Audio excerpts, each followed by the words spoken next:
Hi, it's Allie and Diana here again. This week is homecoming week, and we have a few dress down days. Thursday's class colors, and Friday is gold out.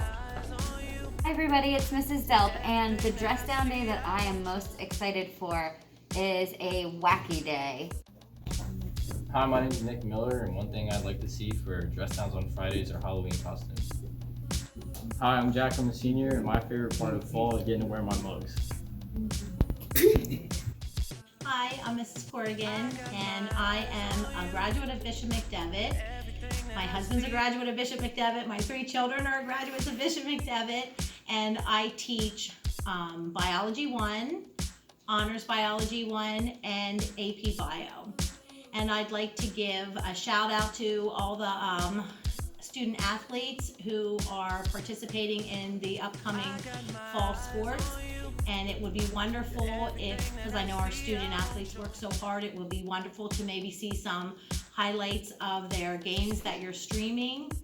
And I know we've been having dress down days on Fridays, and it would be so awesome to have a tie-dye dress down day. I love tie-dye. That's all.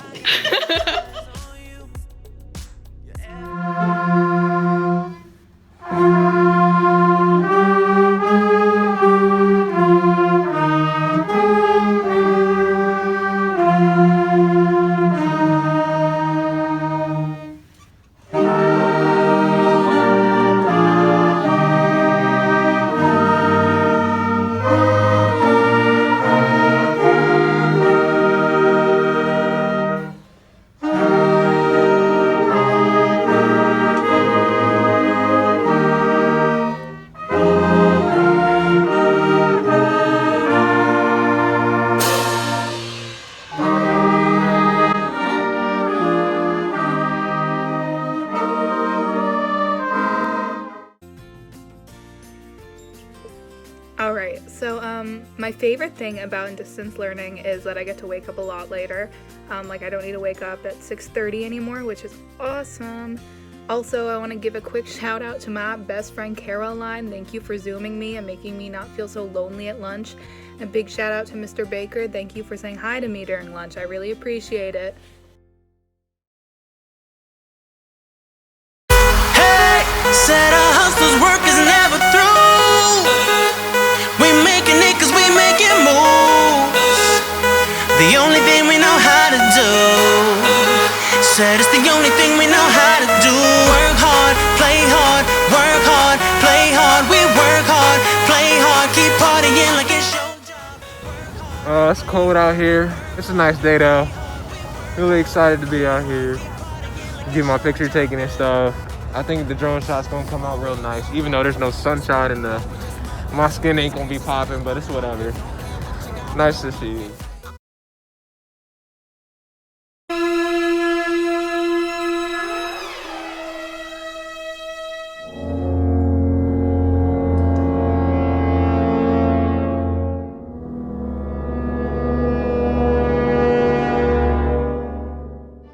Published in 1842, Poe's Masque of the Red Death is a chilling tale about the inevitability of death and the price of hubris.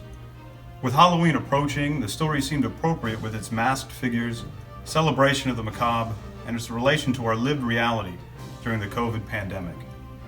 Your readers are Mrs. Bush, Mrs. Carbon, Mrs. Lee, Mrs. Hartsfeld, Mrs. Carey, and myself, Mr. Yeckley. We hope you enjoy the thrill of this literary classic.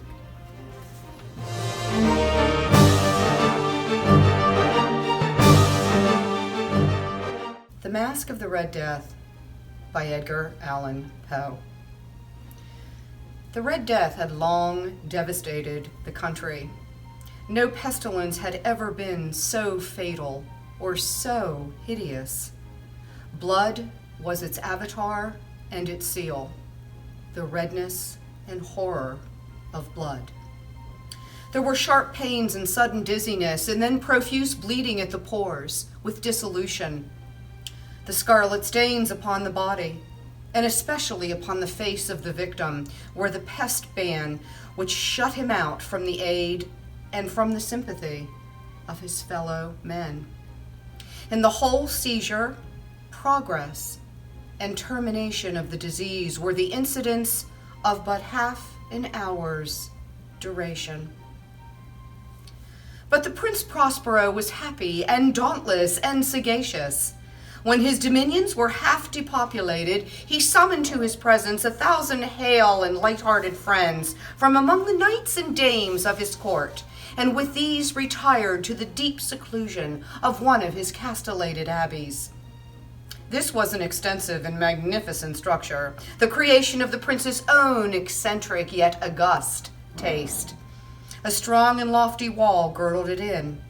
This wall had gates of iron.